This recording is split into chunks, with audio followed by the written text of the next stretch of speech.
What's the consensus? Is there consensus? It was a very good meeting. You support the president? I support a great conversation that people are having. Is everybody behind the president? It's a family discussion. I'm not going to say any more. So the consensus is there is no consensus. Democrats met this morning for an urgent discussion about their support for President Biden. But emerging from their headquarters, it was clear there was no unified message. Was there any consensus in the room? We're having a good family conversation. Was there consensus in the room?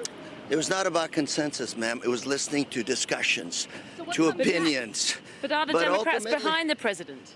This Democrat is. It does matter that the party's behind him now, doesn't it? I think it matters that we have a unified party, yes. But are you? It doesn't seem that there is unity coming out of this meeting. It's a process. Is everyone united around him? Joe Biden is, will be, and should be our nominee. And if you would give me space so I can call my staff. Democrats will be unified.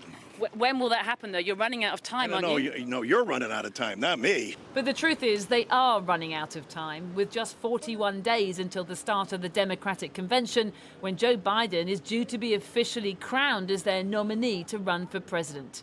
But some are clear that he's no longer the man for the job after his disastrous debate performance in Atlanta. He just has to step down because he can't win, and my colleagues need to recognize that.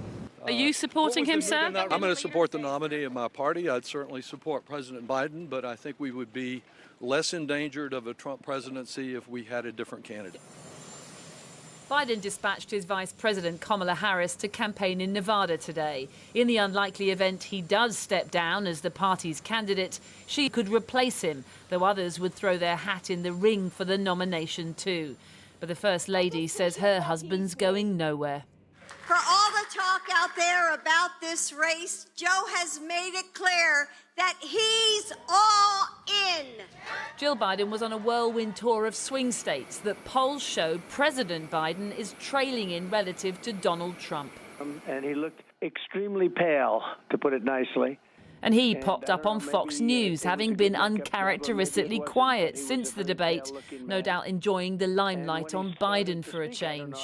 Well, they cover for him, and they still are sort of covering, but now it's getting very difficult to do that. And, you know, it looks to me like he may very well stay in. He's got an ego, and he doesn't want to quit. It's the prospect, perhaps likelihood, of a second Trump presidency that has world leaders arriving in Washington, D.C. for a NATO summit fearful. President Biden will no doubt try to assure them, but can he, when it's not even clear his party is backing him to be in the race? It's a beautiful day in Washington, D.C. Even senior Democrats like Jamie Raskin seem unsure. Are you supporting the president unequivocally? Let's just say we are all fighting for complete Democratic victory from top to bottom. That's all I really want to say. Not exactly a ringing endorsement, though there was some love for the president. We're riding with Biden.